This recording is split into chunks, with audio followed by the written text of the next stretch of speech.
अंतरिक्ष मुसाफिर अब वहां पहुंच गया है जहां सबसे ज्यादा खतरा है, जहां सबसे ज्यादा हादसे होते हैं, जहां से आगे का सफर सबसे खतरनाक और सबसे जोखिम भरा है।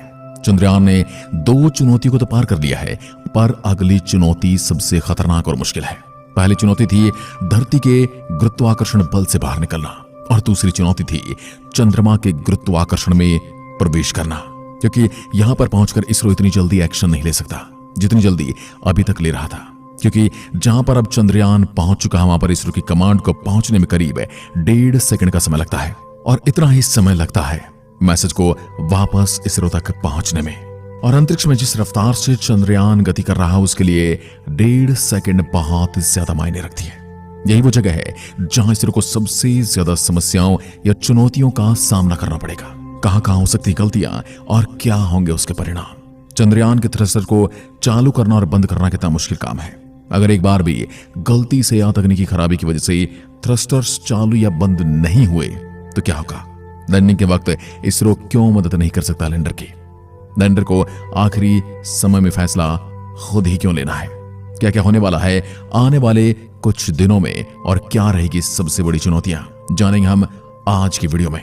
चंद्रयान 3 चांद के बेहद करीब पहुंच चुका है, जहां पहुंचकर चंद्रयान 3 ने चांद की काफी खूबसूरत तस्वीरें भी भेजी हैं। चंद्रयान 3 23 अगस्त को चंद्रमा पर लैंड करने वाला है। जिस तरीके से इसरो के साइंटिस्ट ने कैलकुलेशन किया था, सब कुछ ठीक ठाक चल रहा है। जिससे पहले अभी पृथ्वी के ऑर्बिट से चंद्रयान 3 को बाहर भेजा गया था, तब चांद की सतह पर पहुंचकर चंद्रयान ने मैसेज भेजकर बताया कि मैं चंद्रमा की सतह पर पहुंच गया हूं, ग्रेविटी महसूस हो रही है। यह संदेश मिलने के बाद इसरो के साइंटिस्ट काफी खुश हैं, और दुनिया भर की नजरें इसरो पर टिकी हुई हैं, इस मिशन पर टिकी हुई हैं। आपको बताते कि चंद्रयान 3 को 14 जुलाई को आंध्र प्रदेश के श्रीहरिकोटा स्थित सतीश धवन स्पेस सेंटर से लॉन्च किया था। उसके बाद यह 18 दिनों तक धरती के चारों ओर चक्कर लगाता रहा और अपनी उस गति का इंतजार करता रहा जिस गति को पाने के बाद इसे चांद का सफर तय करना है। उसके बाद जब इसे वो गति मिली तो उसने चांद की ओर सीधा सफर करना शुरू कर दिया। वहां से 4 से 5 दिन के सफर के बाद ये पहुंच गया चांद के ग्रेविटेशनल फोर्स के पास। 5 और 6 अगस्त की रात वो रात थी वैज्ञानिकों के लिए जहां उन्हें बहुत बड़ा फैसला लेना था, और उस फैसले के बाद चंद्रयान 3 चंद्रमा की कक्षा में स्थापित भी हो गया है, इसलिए यह पड़ाव भी पूरा हुआ। अब आगे की जानकारी हम आपको बताते हैं।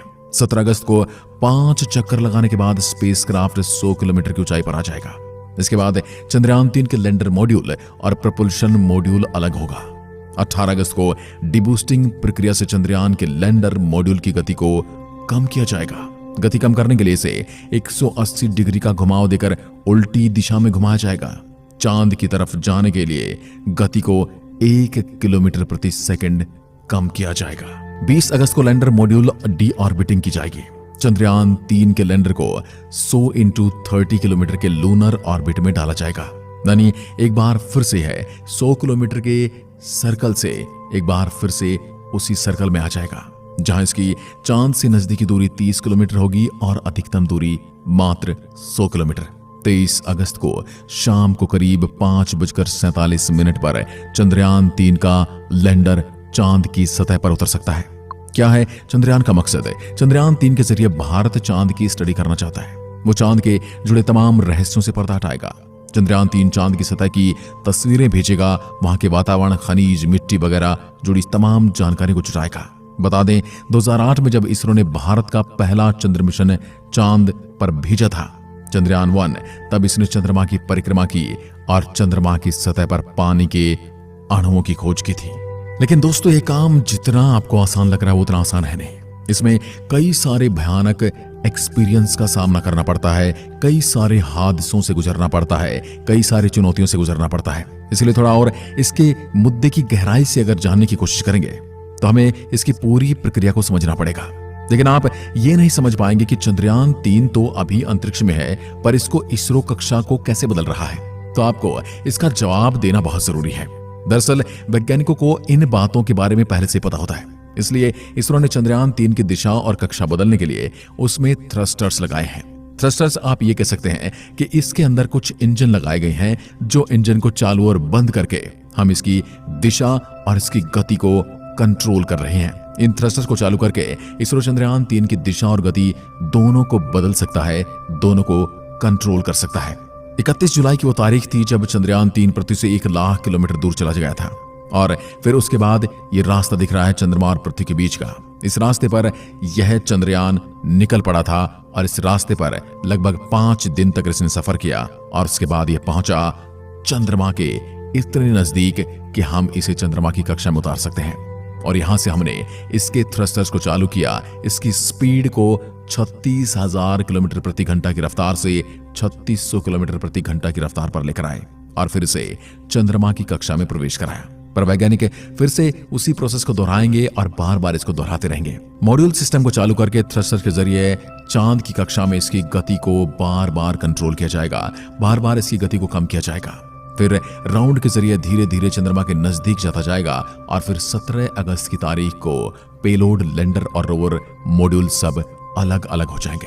यानी कि आने वाली 17 तारीख एक बार फिर से इसरो और चंद्रयान के लिए बहुत ज्यादा महत्वपूर्ण होने वाली है। और फिर लैंडर और रोवर चांद की अंडाकार कक्षा में आएंगे। चांद की कक्षा में आने के बाद वैज्ञानिकों का काम इस गति को धीमा करना होगा। इसके लिए चंद्रयान 3 में लगे हुए थ्रस्टर्स को इसकी गति की उल्टी दिशा में चलाया जाएगा और 23 अगस्त का वो दिन आएगा जब ये मुसाफिर चांद की उस रहस्यमय जगह पर उतर जाएगा।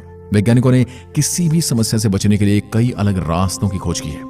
लैंडर और रोवर को पहले से ही कई ज्यादा मजबूत बनाया गया है, जिसमें चंद्रयान 2 जैसी गलती करने की कोई भी गुंजाइश नहीं है। इसमें बहुत सारे आधुनिक इंस्ट्रूमेंट और आर्टिफिशियल इंटेलिजेंस का इस्तेमाल किया गया है। और ये तो आपको पता है कि भारत पहले भी 2 बार चंद्रमा पर मिशन भेज चुका है और ये तीसरा मुसाफिर है जो चांद पर ध्रुवीय इलाके में शोध करने के लिए गया है। ऐसा भी नहीं कि लैंडर के लिए रास्ता आसान होने वाला है।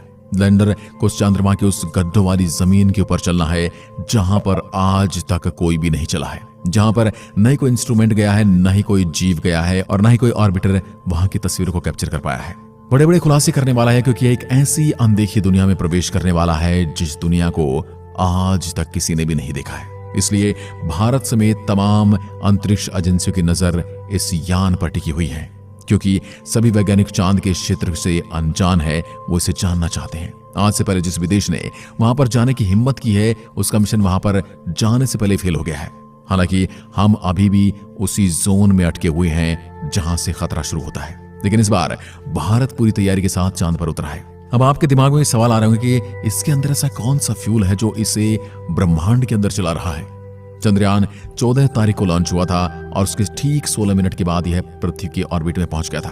और यह भी आपको पता ही होगा कि कोई भी अंतरिक्ष यान को पृथ्वी के वातावरण से बाहर निकलने के लिए 1 सेकंड में 11 किलोमीटर की स्पीड हासिल करनी पड़ती है, नहीं तो वह धरती के वातावरण में यूं ही चक्कर लगाता रह जाता है। इतने स्पीड इसे रॉकेट में लगे हुए बूस्टर हासिल करवाते हैं और धरती के चारों ओर चक्कर लगाने का मकसद भी है कि इसको वो स्पीड हासिल करवाई जाए।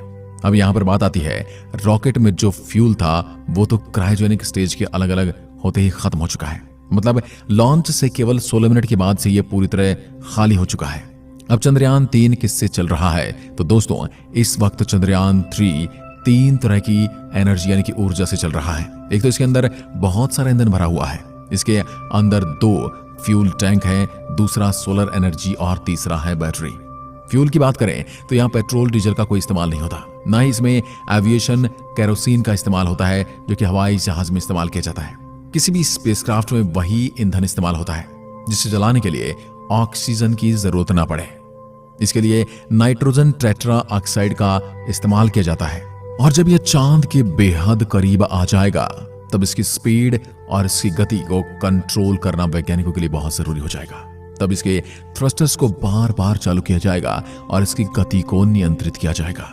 और 23 अगस्त आते आते ये चांद के इतना करीब चला जाएगा कि जहां से हम इसके लैंडिंग का प्रोसेस शुरू करने वाले हैं। शुरुआत में ये चांद की तरफ एक ऐसे रास्ते पर घूमेगा जहां पर इसकी चांद से अधिकतम और न्यूनतम दूरी 100 किलोमीटर हो जाएगी। लेकिन एक बार फिर से इसके इंजन को चालू करके इसकी दिशा को बदला जाएगा और फिर से यह चांद का चक्कर लगाने में वही रास्ता अपनाएगा जो इसने धरती से बाहर निकलने के लिए अपनाया था। यानी उतरने के लिए भी वही रास्ता अपनाया जाएगा और जो रास्ता जाने के लिए अपनाया था। अब यह चांद के चारों ओर इस तरह से चक्कर लगाएगा कि इसकी चांद के एक कोने पर दूरी 30 किलोमीटर हो जाएगी और दूसरे कोने पर इसकी दूरी 100 किलोमीटर हो जाएगी। यानी कि इसका रास्ता बिल्कुल स्फेरिकल नहीं रहेगा। उसके बाद जब यह अपने 30 किलोमीटर वाले रास्ते पर आएगा तो वहां से इसके उतरने की प्रक्रिया को शुरू किया जाएगा और फिर गुजरेगा ये एक ऐसी प्रक्रिया से जिस प्रक्रिया से गुजरते वक्त हमारा लैंडर चंद्रयान 2 का ध्वस्त हो गया था। बस वही कुछ मिनट कुछ सेकंड हमारे लिए सबसे ज्यादा कीमती होने वाले हैं।